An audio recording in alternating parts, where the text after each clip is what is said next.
This is the Marketing Umbrella Podcast, where it's all about getting the information you need from successful leading marketers to build and grow your digital marketing agency. Brought to you by Itamar Shafir, founder and CEO of Umbrella, the technology platform and brand that is powering thousands of marketing agencies around the country. Find him at umbrellaus.com. Now, here's your host, Kevin Pruitt.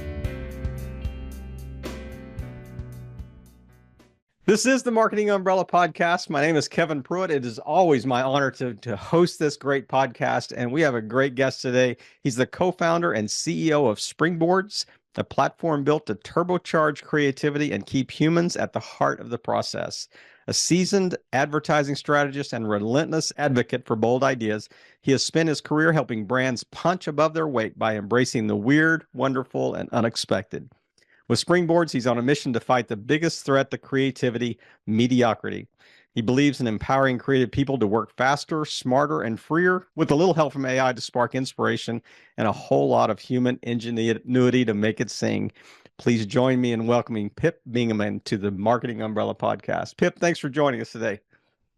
Thanks for having us. I'm excited to chat. I'll ask this question almost on every podcast because I think the bio intro is very industry focused or work experience focused, but just round that out a little bit. Give our audience a little bit of a peek behind the curtain of who is Pip Bingemann.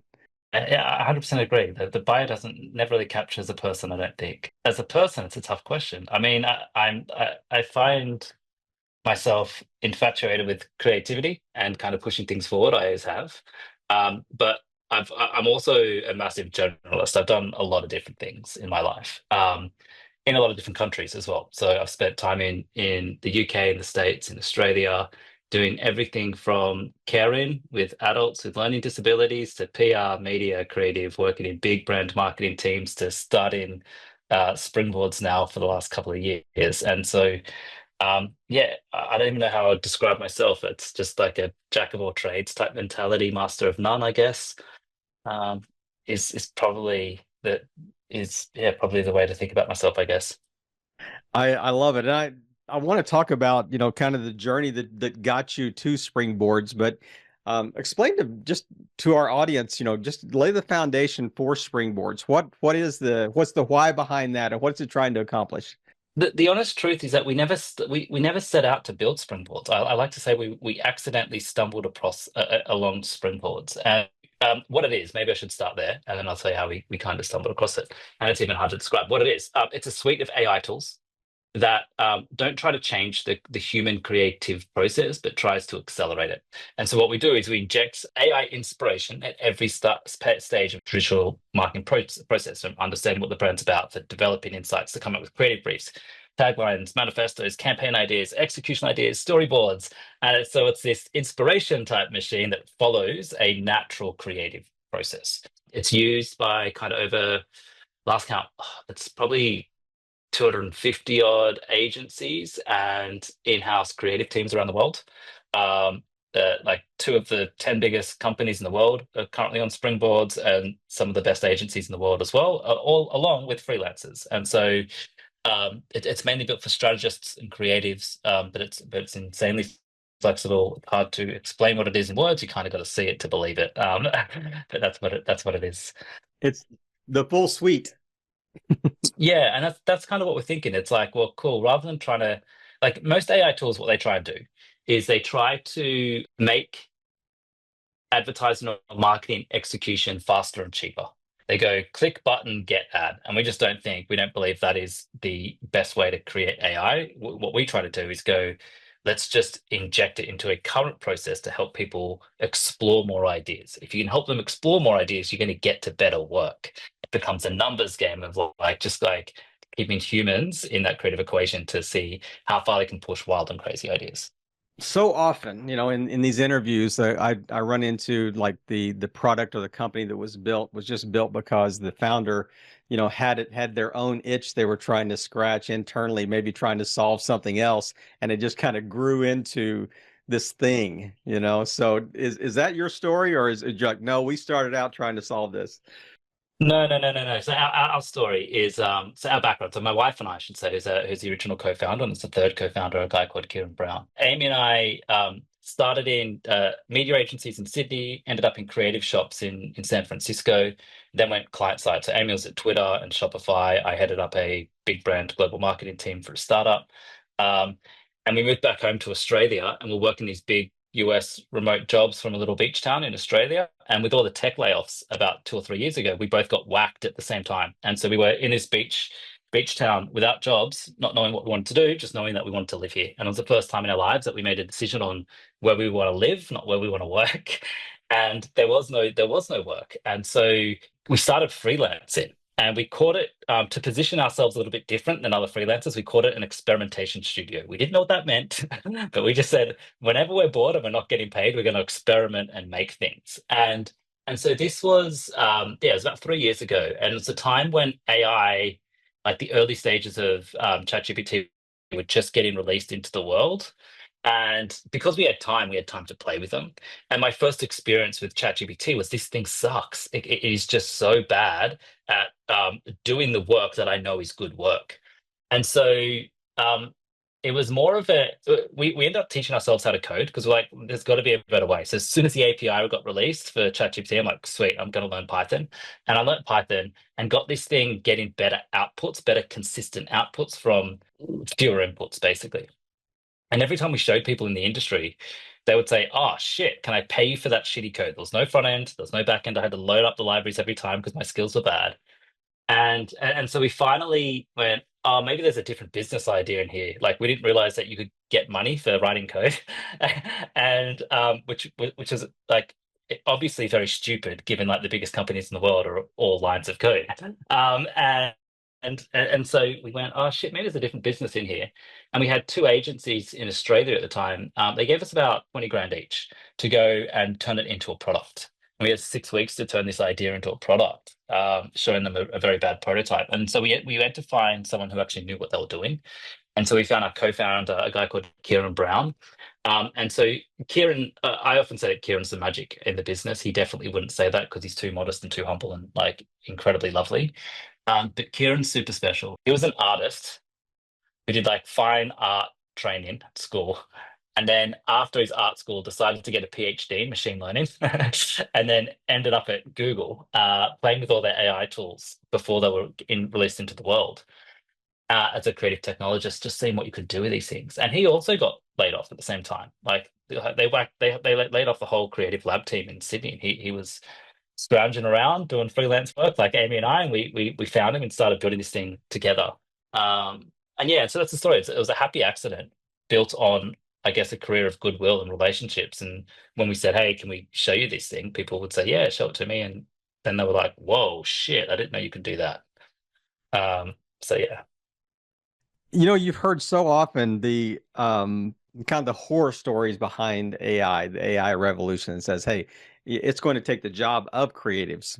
What you're trying to do is maybe almost marry these two, concepts together. And, you guys can sit around and kind of, postulate on what this is going to look like, and what, here's our theories of how we can put this thing into practice and create this new thing. But what have been some of the things, like, if you go back maybe to the original whiteboard, the cocktail napkin you were writing this idea on, what were some of the things that you were thinking early that have maybe proven not to be true, or that you've had to pivot from in the short period of time? Okay, so the thing that was proven not to be true, when we first built Springboards, our belief was that chat is a horrendous experience for the user, and so that was kind of what we first built against, was ChatGPT, or for Anthropic or Gemini, this empty bar. Yeah. And the reason why we felt it was a really bad experience was that the onus was on the person to understand how to write a good prompt. And I think that's proven to be way out of line. I think chat is actually a great experience now. I don't think it's because of the UI UX. I think it's because the technology's gotten better. And so I think what the very big players have worked out how to do quite well is interpret the request from the user to then provide better quality results, Right, on the outputs. And so that was a big thing for us, is that when we first built Springboards, we're like, we are not going to have chat anywhere in our product, because we think it's a shitty experience.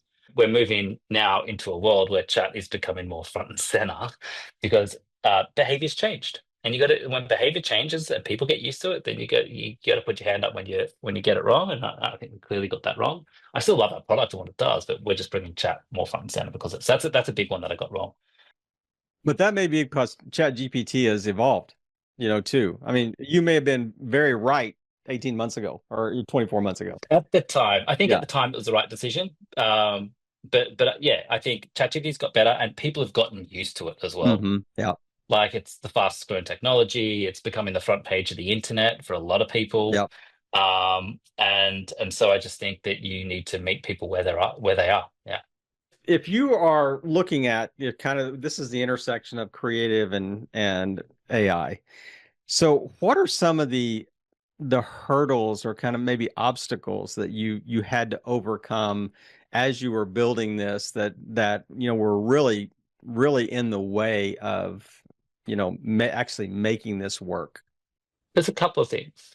Actually, it's funding and people, if I'm honest. Like it's like, hey, you need enough money to hire people, and then you got to manage people. Yeah. Yeah, they're two problems that are spawned from the same thing, really. That's from like an operational standpoint, I guess. That's always been the biggest one, if I'm honest. But not on the tech side. So AI No. doesn't work sometimes against creativity. I mean, it really is a great creative tool. No. Look, I think it definitely does work against creativity in the wrong hands. Like everything, it's a tool. Yeah, a tool in the wrong hands is a really bad tool. Yeah. But that same tool can be an amazing tool. It comes down to how you use it.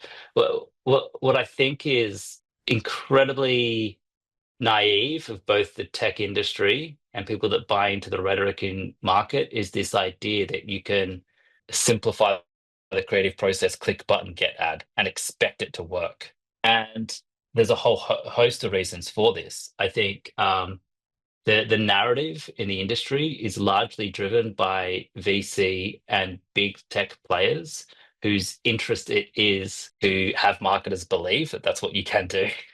But the reality is that creativity, marketing, advertising is not a solved solution. It's fucking hard, and you never know if something's going to work. It's not a science. And so where I think the technology gets this totally wrong, where a lot of people get this wrong, is this idea of agentic systems taking over the world, is that these models are so overconfidently wrong and they make decisions with such confidence, which are often the wrong decisions. And if you let this agentic and tiny decisions have huge impacts in marketing and advertising, and one wrong decision sends you off in a completely different territory. And so this idea to hand over creativity to machines that don't have hearts, have never had their heart broken or lost, or they've never had their real human experience. To expect that these things can then understand that and then connect with people, I just think is crazy. But this is I'm a tiny little voice that gets drowned out by people like in the I'll just call it out, like Facebook, give us your credit card and we'll optimize it to the nth degree and we'll get you a 3% better margin. The only people that benefits is Facebook. Give us all your money into a black box who's already been caught out for like lying about marketing metrics, and just trust us that we're going to tell you that the ROI numbers are better. Yeah. And all that ever is going to do is benefit the market leaders. It only ever benefits one person, whoever's got the biggest wallet. Yeah. Because then whoever spends more is going to get better results. And creativity just doesn't work that way. Yeah. And we hope it never advertising, does. Marketing. No, you don't want that. Otherwise, you'll have a world where no one can be a challenger brand. No one can disrupt the status quo because it turns into a money machine. And you'll end up having 3 companies in the world that fucking run the world. And no one wants that. Boring. Yeah, exactly right. Yeah. And they're incredibly average, these machines. And so, sorry, I can go on a massive tangent on the averageness of these machines as well. Like I'm a very anti-AI person. Like I often say that we're a self-loathing AI company because we hate the rhetoric and the technology in the wrong hands. And I think you just like it needs to be completely rethought about through the lens of like marketing and advertising and what actually works, what doesn't work.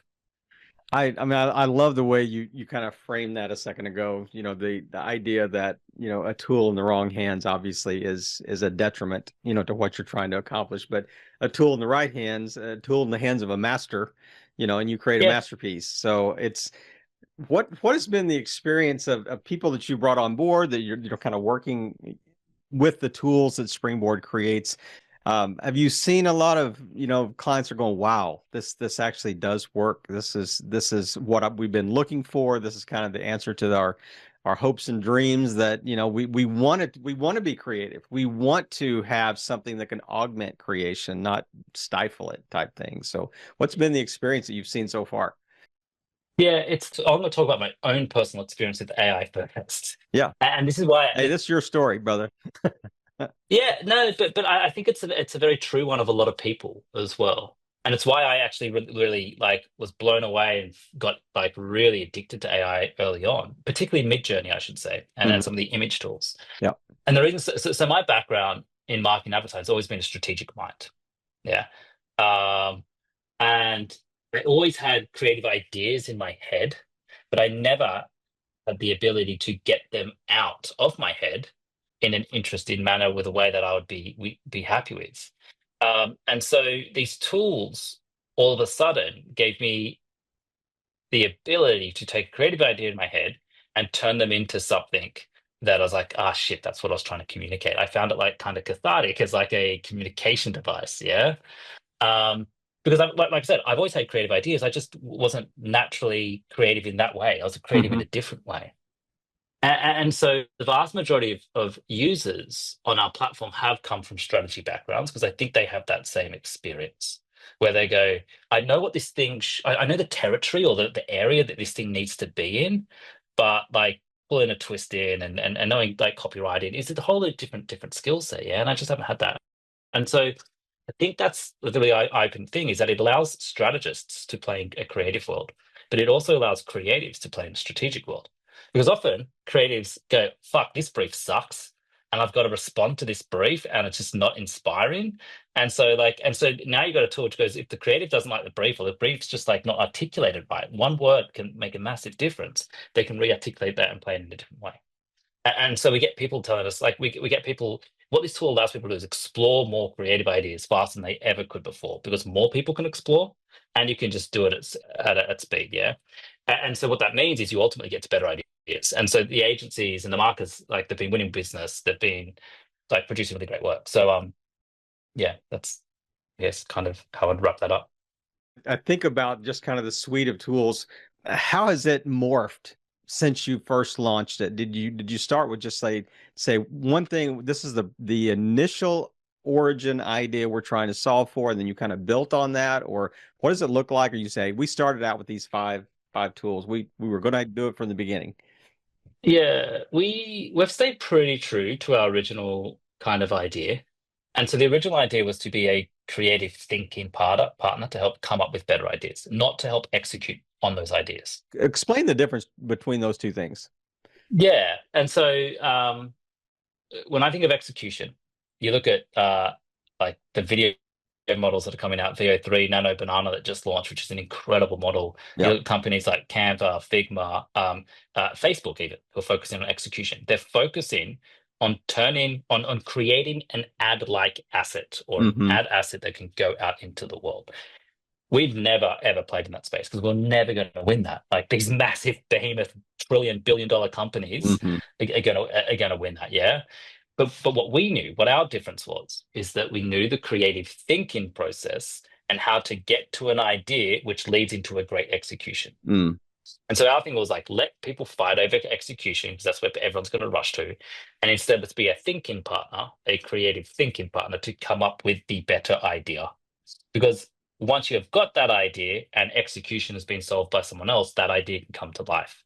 But if you've got a shit idea, it doesn't matter how quick or cheap or how good you can make that execution look, it's going to be a shit idea. So we've always stayed true to help people think creatively, to explore more ideas at an idea like campaign type level, not at a single, here's your SEO, like, here's your search ad and here's your TV script and here's your Facebook post. Right. And so we try to think about like more campaignable ideas, but we plug into a whole heap of things. So we've got language models, we've got image models built into the tool, desk research, like Perplexity, and all sorts of those other things. And so the tool's evolved, but it's stayed true to that idea of helping people creatively think, not trying to take their job away from them. Yeah. And it really is interesting because you guys really have clearly identified, where your place is in the formula, or in the whole equation, so to speak. If you are like speaking to, in the marketing agency space, where's the overlap? Where's the integration with what you're building, in that particular space? Because a lot of our listeners are directly in the agency space. So what does it look like?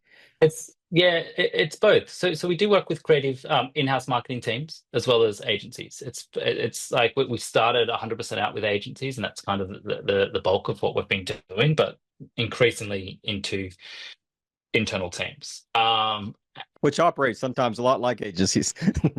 Yeah, exactly. The process is very similar. You still need to understand what the brand is about. You need to just understand the audience. You need to get an insight or the spark of something that is going to turn into great work. You need to take all of that thinking, that problem thinking, that insight thinking, that jump off point, and synthesize it into a brief to give it to someone else to turn it into an execution. And so that process is very similar, regardless of if you're an in-house team or an external team. And that's kind of what we're focused on. And so the tool can do a lot, but you don't have to do everything in the tool. And so, like I said, it can help understanding brands and doing brand strategy, can help doing insights, briefs, campaign ideas, taglines, manifestos, executions ideas, storyboards, image, like it can do a lot. And so, but what the nice thing about it is that it fits naturally into a current process and workflow. And I think this is where a lot of technology people go wrong, is that they expect people's process and culture to change to fit in the technology, and then they wonder why. Like, it doesn't matter how good your technology is if it doesn't fit into a process. It doesn't fit into a process. Yeah, it's interesting because without you even having to say that, I think you look back at your life experience, and very little is wasted, in past experiences, good and bad. But I mean, I think you guys tried to build this with that understanding that said, this has got to fit well within the process that the marketing, departments or marketing agencies have in place, or they won't even use it, so to speak. They won't adopt it because they probably are not going to take that extra time and effort that's going to take to completely revamp the way they do it, to fit what your demand, with the tool. But is there anything that we haven't touched on right now? Any question that is just kind of risen in your mind that would be really helpful maybe to our audience here around this space, and maybe related to Springboards, right before we hop into our kind of rapid fire round? No, the only thing I'll jump in, which did spark into my mind, was a personal experience as you're talking about that. Was so I used to work with a creative director called Chuck McBride, and Chuck has done some amazing work. Like, he wrote one of the original Got Milk spots. He's on like 20 individual Cannes lines, like a really, really great creative.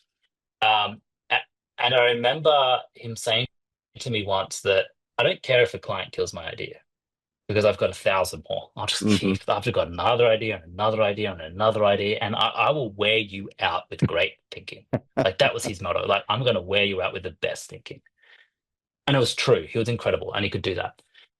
I think often people think of creative people, and it's not that they have better ideas. Like, Chuck's ideas weren't necessarily better than anyone else's. What he had was just like, I can wear you out with great ideas. And so he had a volume of ideas, and he knew one of these things are going to stick. And like, I think everyone is inherently creative, but some people just don't have that volume of ideas. And so that's where we think AI is really, really powerful, because AI can be a sparring partner to help people unlock that volume. But even if you're not a creative person, or you are a creative person, you still have a human eye that understands what is good work and what's bad work. And that's what we try to do. Like, so if you think about the classic like creative process, divergent, convergent, you got to go really wide, explore ideas, and you got to work out which one is the one important one. We just want to help people go really, really wide and get the hell out of the way. While everyone, like, and most AI companies try to focus on the convergence part. This is the idea, that must be this one. Like, no. Just like leave that to the humans who need to do that stuff. And that's the value that people bring, is taste and experience and quality. I don't think that's ever going to change. Man, it is really curious, or really cool to see, how well you guys have identified your niche. What is your part that you play? What's your role, in kind of the bigger picture here? But man, I love that. It'd be really interesting to see what Springboards kind of grows into in the next, couple of years, especially with the quantum advances, in the AI space, that you're just gonna have to, keep up with, and will just make your tool better, and make creative space better. Yeah, that's the beauty of it. Like our development engineering team isn't massive. I think we're like 15 odd people. But I often say, like, our engineering team isn't the 15 people that we have working on Springboards. It is everyone at OpenAI and Yeah. Google and Anthropic, and who are doing the hard work for us. Yeah. We just have to work out how to best utilize these things and make them easy to be adapted and fit a consumer behavior problem. Yeah. I love it. Well, I do want to jump into the rapid fire round. I know it's actually very early in your day, right now, but Cool. Let's do it. These are kind of disparate questions. You're going to go, these are crazy questions. What are you asking these questions for? But there's always a method to our madness here. But yeah, I'm going to ask you these questions, just really quick answers, and don't think about them. Just think first thing that comes to mind. Really short, concise. But did you get along with your parents growing up? Yes, I love my parents. Yes. Do you have siblings? I've got 3. And you said you're a house of 4 boys. That's right. I love that. Yeah, 4 your boys. mom is a Yeah, superstar. 4 boys. Yeah. Yeah, exactly. Do you have pets?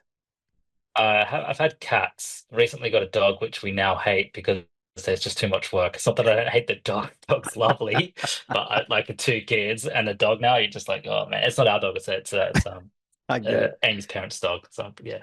I get it. So I'm curious of this question. So as a creative, on a typical work day, what time do you wake up in the morning? 5 a.m., 5:30 a.m., And what time do you go to bed on a typical work day? 10 to 10:30 p.m. Ideal vacation spot. And you traveled extensively. So ideal vacation spot anywhere in the world, money not an object. With kids or without kids? That's up to you, brother. It's your question. Yeah. Look, anywhere in nature is beautiful. Like, yeah, anywhere in nature. Hypothetically, you are king for a day in the marketing space. What is one thing you would change about the marketing environment? Stop the obsession with numbers and data and instant performance. You want to expand on that a little bit? I just think everyone's become so focused on performance media and instant expectations of results, and marketing advertising doesn't work that way. And I think the more we try and continually, and it's been driven by like quarterly reporting and the need to show that every dollar's working. I just think like marketing advertising isn't a perfect science. I think we just need to accept that and realize that you need like take some bigger bets.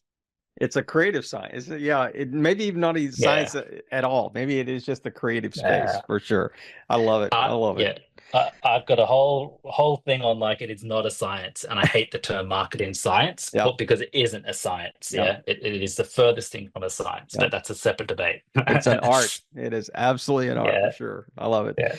Well, Pip, thank you so much for taking time today. It's been a pleasure to hear your story and just see the enthusiasm, with which you've answered at a lot of the questions we kind of thrown at you today. And just it's interesting to see, sometimes you looked away and you see you were really thinking about it, and you'd smile, and stories would come to mind. I'm sure of, they'd pique your insights on the answers you wanted to give. But it has been great to just take time today just to hear your story. Thanks for taking time to share your insights and really kind of grow and just provide really good value, information, and just insights in the whole marketing space, helping marketing agency owners grow and scale their businesses, and just really adding to the conversation in a really insightful way. Pip, thanks again, and have a great day. Yeah, thanks, mate. I've really enjoyed it. Peace. Thank you for tuning in to another great episode of the Marketing Umbrella Podcast, where we provide the information you need from successful leading marketers to build and grow your digital marketing agency. To learn more, go to umbrellaus.com.